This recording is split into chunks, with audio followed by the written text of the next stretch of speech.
Hello students, आज हम लोग जानने वाला है difference of two sets. It means कि अगर हमारे पास टू सेट्स अवेलेबल है तो उसका डिफरेंस हम लोग कैसे फाइंड कर सकते हैं या तो फिर किसे कह सकते हैं। Clear? The difference of two sets A and B, हम लोग ए और बी का डिफरेंस कब कह सकते हैं? Is the set of all elements. हमें ऐसे एलिमेंट्स का सेट बनाना है। कैसे एलिमेंट्स? तो कि which belongs to A but not to B, यानी कि ऐसे एलिमेंट्स को हम लोग कलेक्ट करके एक सेट बनाएंगे जो ए के अंदर है बट बी के अंदर नहीं है। In short, in simple language, अगर हम लोग ए और बी का डिफरेंस कहना चाहते हैं तो इट मीन्स कि ये हो सकता है ए हैपन होगा तो बी नहीं होगा, या तो फिर बी हैपन होगा तो ए हैपन नहीं होगा। क्लियर? डिफरेंस इवेंट को हम लोग ऐसे डिनोट कर सकते हैं कि ए माइनस बी या तो फिर बी माइनस ए। यहाँ पे क्या हो रहा है? ए हैपन हो रहा है, बी हैपन नहीं हो रहा है। यहाँ पे बी हैपन हो रहा है, ए हैपन नहीं हो रहा है। क्लियर? ए माइनस बी और बी माइनस ए को हम लोग फॉर्मूला के थ्रू भी फाइंड कर सकते हैं। कैसे? तो कि ए माइनस बी अगर हमें फाइंड करना है तो हमें क्या करना है? ए माइनस ए इंटरसेक्ट बी। अब ए इंटरसेक्ट बी को हम लोगों ने एम से माइनस क्यों किया? क्योंकि इनमें ए इंटरसेक्ट बी में ए का पोर्शन भी होगा, साथ में बी का पोर्शन भी होगा, जबकि ए माइनस बी का मतलब क्या है? बी हैपन होने ही नहीं वाला है। क्लियर? इट मीन्स कि जहाँ पे दोनों का सेम पोर्शन है वो भी हमें क्या कर देना है? माइनस कर देना है। इन शॉर्ट, हमें इतना रिमेंबर करना है कि ए माइनस बी है तो सिर्फ और सिर्फ वही एलिमेंट रखेंगे जो पर्सनली ए के अंदर आते हो। क्लियर? ए और बी के जॉइंट है उसको भी नहीं रखेंगे, सिर्फ बी के भी नहीं रखेंगे। एग्जैक्टली जो ए के अंदर लाई होते हैं ना, वही एलिमेंट को हम लोग कंसिडर करेंगे। कहाँ पे? ए माइनस बी है तो सेम एज इट इज। अगर बी माइनस ए है ना तो भी हमें यही करना है, सिर्फ और सिर्फ बी में आते हैं ना वही एलिमेंट रखने हैं। उसमें से भी जो कॉमन एलिमेंट्स होंगे या तो फिर सिर्फ ए के होंगे वो सब हम लोग कंसिडर नहीं करेंगे। क्लियर? इट मीन्स कि इसका फॉर्मूला क्या हो जाएगा? B minus A intersect B. ये उसके वेन डायग्राम्स है, उसके ऊपर से ज्यादा आइडिया क्लियर हो जाएगा। ये हमारा इवेंट ए है और ये हमारा इवेंट बी है।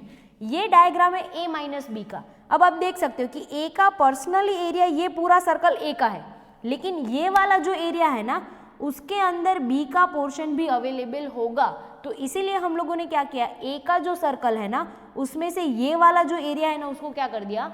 माइनस कर दिया। इट मीन्स कि ए माइनस बी क्या हो जाएगा? A minus A intersect B. Same as it is for B. B minus A है, इसका मतलब क्या होगा कि बी हैपन हो रहा है, ए हैपन नहीं हो रहा है। तो बी का ये पूरा सर्कल है, उसमें से हमें क्या करना है कि ये जो कॉमन वाला एरिया है ना उसको हमें क्या कर देना है? माइनस कर देना है। तो सिर्फ और सिर्फ वही एलिमेंट्स बचेंगे जो सिर्फ और सिर्फ बी के अंदर लाई होते हो। क्लियर? तो उसका फॉर्मूला क्या हो जाएगा? B minus A is equal to B minus A intersect B. Clear? अब उसकी कुछ प्रॉपर्टीज भी है जो हम लोग देख लेते हैं। तो कि first one property is that A minus B, A intersect B और B minus A are mutually disjoint set, यानी कि ये तीनों के तीनों सेट कभी भी जॉइंट नहीं हो सकते, कभी भी साथ में हैपन नहीं हो सकते। आप यहाँ पे से देख सकते हो कि ए माइनस बी सिर्फ इतना पोर्शन है। अगर हम लोग इन तीनों को एक साथ कंसिडर करते हैं तो ऐसा हो जाएगा, ये हमारा ए, ये हमारा बी, ए बी। ये क्या हो जाएगा? A minus B. ये पोर्शन क्या हो जाएगा? b माइनस ए, और ये क्या हो जाएगा? a intersect b। आप देख सकते हो कि तीनों के तीनों जो पोर्शन है ना वो कभी भी साथ में हैपन नहीं हो सकते। इसीलिए हम लोग ये तीनों के तीनों सेट को क्या कहेंगे? म्यूचुअली डिसजॉइंट सेट, जो कभी भी साथ हैपन नहीं होने वाले। क्लियर? सेकेंड वन है a minus B is equal to A minus A intersect B. जैसे हम लोगों ने अभी अभी यहाँ पे हम लोगों ने फॉर्मूला देखा, तो अगर ये फॉर्मूला के थ्रू हमें a इंटरसेक्ट बी फाइंड करना है तो हम लोग क्या करेंगे? सिंपली ये माइनस है, ये पूरा पोर्शन उसको सामने भेज देंगे तो क्या हो जाएगा? प्लस, और ये वाला जो पोर्शन है ना उसको यहाँ पे राइट हैंड साइड भेज देंगे तो क्या हो जाएगा? माइनस। इट मीन्स कि अगर आपको इंटरसेक्ट फाइंड करना है तो आप a में से a माइनस बी को माइनस कर सकते हो। Same is it is for opposite. अगर b माइनस ए है तो सेम इज इट इज, ये वाला जो पोर्शन है वो माइनस है, उसको सामने भेज देंगे तो b माइनस ए सामने चला जाएगा तो वो क्या हो जाएगा? माइनस हो जाएगा। Clear? And the last property is that कि a माइनस बी जो है वो a का सबसेट होगा एंड b माइनस ए जो है वो b का सबसेट होगा। अब वो कैसे पॉसिबल हो सकता है? तो यहाँ पे आप देख सकते हो कि ये एक पूरा सर्कल क्या है? a का है। क्लियर? अब आप देख सकते हो कि a minus B, it means कि ये वाला क्रॉस लाइन वाला एरिया, आप देख सकते हो कि ये क्रॉस लाइन वाला एरिया a के सर्कल के अंदर कंसिडर होता है। इट मीन्स कि बड़ा कौन है? a, और छोटा कौन है? ये a minus B. Clear? It means कि a माइनस बी क्या होगा, a के सर्कल के अंदर कंसिडर होता है, इसलिए उसका सबसेट हो जाएगा। Same as it is for b, ये क्या है, b minus a। It means कि आप देख सकते हो कि b के सर्कल के अंदर ये एरिया कंसिडर होता है, इसीलिए b माइनस a किसका सबसेट होने वाला है, b का सबसेट होने वाला है। क्लियर? अब देखते हैं D Morgan's law on a difference of a set, लेकिन 3 सेट के लिए कंसिडर करना है। हम लोगों ने प्रीवियस लेक्चर में डी मॉर्गन के इंटरसेक्ट और यूनियन के लॉ देख लिए हैं। यहाँ पे डिफरेंस ऑफ हम लोगों ने 2 इवेंट्स का देखा, यहाँ पे डिफरेंस ऑफ 3 इवेंट्स के लिए है, लेकिन कौन सा लॉ है, डी मॉर्गन का लॉ है। और डी मॉर्गन के लॉ के लिए हम लोगों को क्या रिमेंबर करना पड़ता है, लेफ्ट हैंड साइड आपका जो साइन है यूनियन इंटरसेक्ट का, राइट हैंड साइड कैसा साइन होता है, उसका अपोजिट साइन होता है। क्लियर? तो यहाँ पे देखते हैं कि if A, B and C are any 3 sets, हमारे पास कोई A, B, C करके 3 सेट्स अवेलेबल है, देन हमारा डी मॉर्गन का लॉ क्या होने वाला है, तो कि A minus B union C is equal to A minus B intersect A minus C हो जाएगा। अब इसको याद कैसे रखेंगे, तो इतना तो हमें याद रखना ही पड़ेगा जो लेफ्ट हैंड साइड वाला है। तो अब सिंपली हमें क्या करना है कि इसका ब्रैकेट ओपन करो, तो ये A माइनस है ना, वो B के साथ भी मल्टीप्लाई होगा और C के साथ भी मल्टीप्लाई होगा, तो ऐसा हो जाएगा A माइनस B और A माइनस C। क्लियर? यहाँ पे आप साइन देख सकते हो कौन सा है, यूनियन का, लेकिन राइट हैंड साइड साइन कैसा हो जाएगा, because of De Morgan opposite, तो यहाँ पे क्या हो जाएगा, इंटरसेक्शन। क्लियर? अगर आपको ये ऐसे ही याद रहता है तो वेल एंड गुड, लेकिन अगर आप ऐसा ट्रिक यूज कर सकते हो तो भी कोई बात नहीं है। देखने वाले इलस्ट्रेशन नंबर 12, पहले तो देख लेते हैं कि इलस्ट्रेशन नंबर 12 में हमारे पास क्या इन्फॉर्मेशन अवेलेबल है। आप देख सकते हो गाइस कि जो डेटा हमें दिया है वो कौन से फॉर्म में दिया है, सेट बिल्डर फॉर्म में दिया है। क्लियर?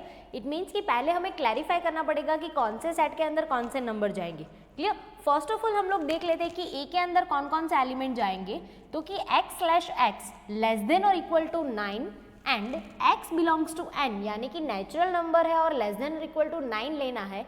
नेचुरल नंबर का शुरू कहाँ से होता है, 1 से, और हमें कहाँ तक जाना है, 9 तक। क्लियर? यानी कि ये हमारा क्या हो गया, सेट ए। ओके, अब सेट बी देखते हैं। सेट बी के अंदर हमें क्या करना है, तो कि y/3 less than equal to y less than equal to 7, but and y is odd number. हमें ये 3 और 7 के बीच में वही सारे नंबर कंसिडर करने हैं जो ऑड नंबर है। क्लियर? तो ऑड नंबर हमारा 3 से ही शुरू होगा, 3, 5 एंड 7। क्लियर? अब देखते हैं सी के लिए, z/1 less than z less than 7, यहाँ पे देख सकते हो लेस देन है, इट मीन्स कि 1 और 7 को कंसिडर नहीं करना है। And z is even number. Even number guys कहाँ से शुरू होगा, 1 के बाद का, 2, 4 एंड 6, 7 तो लेना नहीं है, इट मीन्स कि 7 वैसे भी इवन नंबर है ही नहीं, और 8 तक तो हमें जाना नहीं है। क्लियर? तो ये हो गए हमारे तीनों की तीनों सेट। क्लियर? अब क्वेश्चन में हमें क्या पूछा था, तो कि then prove that A minus B union C is equal to A minus B intersect A minus C। It means कि जो डी मॉर्गन का लॉ है for the 3 set difference event के लिए, वो हमें यहाँ पे वेरीफाई करना है विद दिस हेल्प। क्लियर? तो फर्स्ट ऑफ ऑल हमारा जो लेफ्ट हैंड साइड है ना, उसको हम लोग क्लैरिफाई करते हैं। क्या हमें फाइंड करना है, तो कि A minus B union C। Clear? A का जो वैल्यू है वो हम लोग फर्स्ट ऑफ ऑल लिख देते हैं। क्या है हमारा, 1, 2, 3, 4, 5, 6, 7, 8 एंड 9। क्लियर? माइनस हमें क्या करना है, तो कि B union C। B union C हम लोग कैसे फाइंड करेंगे गाइस, B और C के सारे एलिमेंट्स ले लेंगे without repetition. Clear? B union C शुरू करते हैं यहाँ से, तो कौन कौन से एलिमेंट्स आएंगे, तो कि 2, 3, 4, 5, 6 एंड 7। क्लियर? अब देखो इनमें से ये सारे एलिमेंट माइनस कर दो, क्या क्या बचेगा हमारे पास, तो कि 1 बचेगा, 2, 3, 4, 5, 6, 7 तो बचेगा नहीं क्योंकि माइनस करना है, और क्या बचेगा, 8 एंड 9। ये हो गया हमारा लेफ्ट हैंड साइड का आंसर। क्लियर? अब हमें राइट हैंड साइड भी वैसा ही लेके आना है। क्लियर? देखते हैं राइट हैंड साइड में क्या प्रूफ करना है, तो कि A minus B, A minus C, बीच में साइन कौन सा आएगा, intersect, because of De Morgan opposite sign लेना है। क्लियर? A माइनस B का मतलब गाइस क्या होगा कि A में से B को माइनस कर देना है। क्लियर?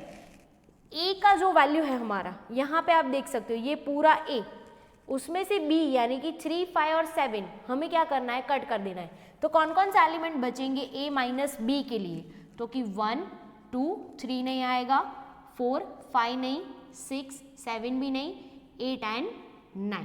क्लियर? इंटरसेक्ट। अब हमें क्या करना है, तो कि A माइनस C यानी कि A के अंदर से C के जितने एलिमेंट्स है ना उन सबको माइनस कर देना है। तो क्या बचेगा, देखो 1 आएगा, 2 नहीं आएगा, 3 होगा, 4 नहीं, 5, 6 भी नहीं आएगा, 7, 8 एंड 9। क्लियर। अब देखो ये दोनों हमें मिल गए a माइनस बी और a माइनस सी। इसमें से हमें लेना कौन सा, इंटरसेक्ट मतलब same element. Same element check करो कौन कौन से है। सिर्फ 1 यस दोनों में है, 2 4 यहाँ पे नहीं है, 6 भी नहीं है, 5 भी नहीं है, 7 भी नहीं है, 8 एंड 9। इट मीन्स कि हमारे पास इन दोनों का इंटरसेक्शन क्या बचेगा, 1, 8 एंड 9। आप देख सकते हो कि हमारा लेफ्ट हैंड साइड का आंसर भी 189 है और राइट हैंड साइड का आंसर भी 189 है। इट मीन्स कि जो हमारा LHS है इज इक्वल टू RHS हो जाता है। क्लियर। चलो अब नेक्स्ट वन हम लोग देखते हैं इलस्ट्रेशन नंबर 13 एंड 14। ये guys same as it is यही लॉ है, यानी कि जो डी मॉर्गन का लॉ है for the 3 set difference event के लिए वही है, विद द अपोजिट साइन है, दोनों हमें प्रूव करना है। क्लियर। तो फर्स्ट ऑफ ऑल है हमें वेरीफाई करना है कि a minus B union C is equal to a minus B intersect a minus C but with the help of Venn diagram. Clear. तो फर्स्ट ऑफ ऑल ये वाला event find करते हैं। हमारा जो लेफ्ट हैंड साइड वाला है ना वो a में से क्या माइनस करना है, तो कि b यूनियन c, यानी कि ये a का पूरा सर्कल, उसमें से b और c का सर्कल कंसीडर नहीं करना है क्योंकि उसको तो माइनस कर देना है। तो इट मीन्स कि हमारे पास सिर्फ इतना ही एरिया बचेगा। क्लियर। ये तो हमारा फाइंड हो गया कि a minus B union c is equal to जो हम लोगों ने ये एरिया कंसीडर किया है वो, यानी कि टोटल शेडेड एरिया। ओके। अब next one right hand side का फाइंड करते हैं। तो कि फर्स्ट ऑफ ऑल हमें फाइंड करना पड़ेगा a माइनस बी, फिर a माइनस सी, फिर उन दोनों का क्या करेंगे, इंटरसेक्शन कंसीडर करेंगे। क्लियर। तो फर्स्ट ऑफ ऑल तो a माइनस बी फाइंड करते हैं। a माइनस बी में गाइस क्या होगा, a का पूरा सर्कल जिसमें b का पोर्शन नहीं होना चाहिए, यानी कि a माइनस बी हमारा ये वाला एरिया होगा। क्लियर।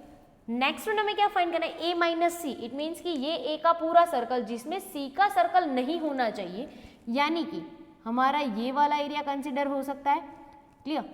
अब देखो हमें इन दोनों का भी क्या फाइंड करना है, इंटरसेक्शन। इट मीन्स कि दोनों में सेम एरिया है वो, यानी कि दोनों लाइन जहाँ पे कंसिडर होती है वैसा एरिया कितना है आप चेक कर सकते हो।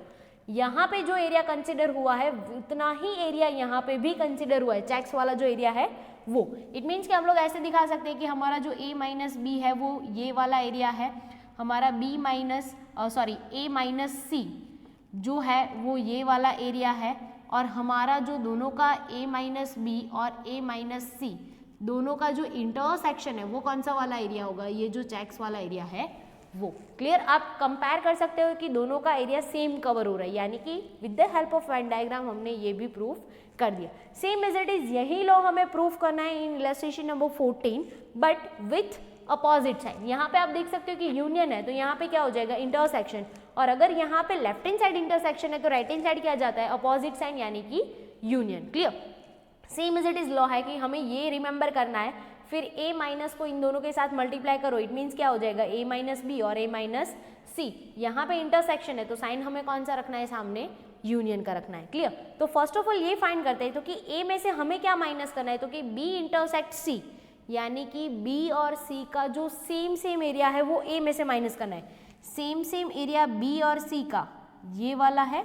इट मीन्स कि इतना हम लोग कंसिडर नहीं कर सकते। इट मीन्स कि हमारा जो एरिया है वो कौन सा वाला होगा, इतना एरिया कंसिडर होगा a minus B intersect c का। क्लियर। ये कॉमन एरिया है जिसको हम कंसिडर नहीं कर सकते। क्लियर। तो हम लोग राइट हैंड साइड वाला जो एरिया है ना उसको प्रूफ करते हैं। फर्स्ट ऑफ ऑल तो हमें ये फाइंड करना पड़ेगा कि a माइनस बी गाइज हमारा क्या होगा, ये a का पूरा सर्कल जिसमें b नहीं आ सकता।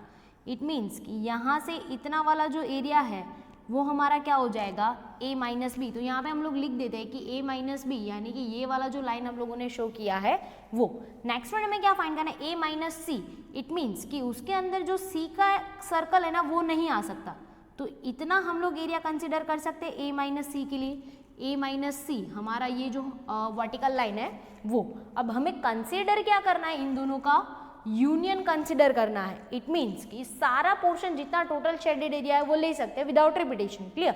इट मीन्स कि a माइनस बी और a माइनस सी का जो यूनियन है वो कितना होगा, तो कि टोटल शेडेड एरिया।